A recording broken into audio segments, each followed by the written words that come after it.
For this month's data collection tool, I've included for you the self-assessments bundle.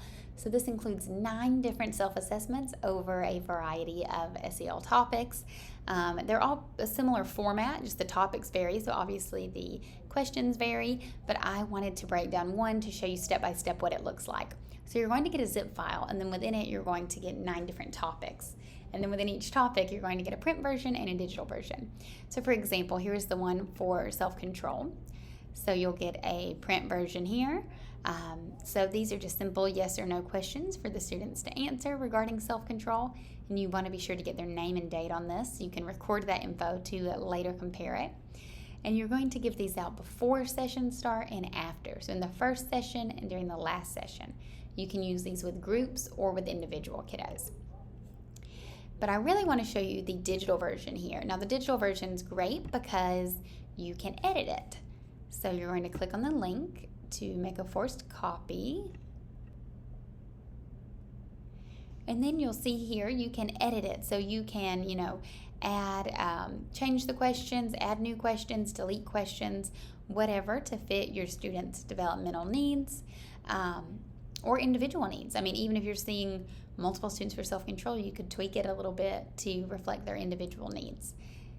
And you can, add, it already has the name as a mandatory thing here. You can add a box for the date. That way you're tracking that. But you don't even necessarily need to add the date box because the Google Forms auto tracks. It does a timestamp for you. So you would send this to your kiddos by giving them the link. So you would just copy paste that link and then you could put it in a QR code form for them to scan, or you can just email it to them, post it in Google Classroom, however you digitally communicate with your students. They would fill it out, and then once they do, you'll see it in your results tab. So, for example, let's act like we're sending this. So let's pretend I'm the student here. So I'll put my name, and then I'll answer the questions, and I'll submit my answer. Then on your end, as the counselor, you'll now see a response. You click there, and then you'll see a summary of student responses. So you'll have the student's name and then their answers. Now, this information is helpful, but it's even more helpful if you export it to a spreadsheet. So by clicking that button, you can export it to a Google Sheet. There's the timestamp I'm talking about. It tells you when Rachel answered these responses, what day and what time. So then later, in 6 weeks after sessions have concluded, Rachel will answer the same questions, and you can see how her answers changed over the course, and that new time will be recorded there. Now, if you're doing these with a group, let me show you. So I'll do a few. Maybe it'll let me do it because it's that same email.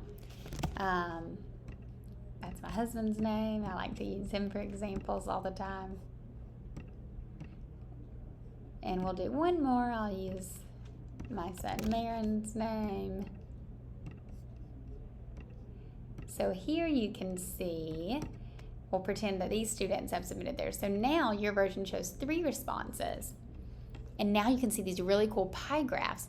So this shows, let's say this was a small group. I know what self-control is. After your group, 2 out of 3 students, 66% of your group members know what self-control is now.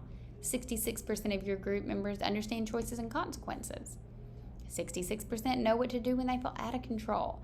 So you can see here, those would be like good things to share, right? So then you could just screenshot these and share them in the end of the year report, put them on your data board.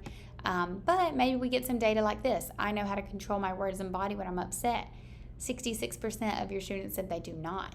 So in that case, maybe you need to revisit that lesson or review that with the students. Maybe you could teach it in a way that is easier for them to understand. So the data is super powerful, and these are super, super easy to do. So I hope you find them helpful.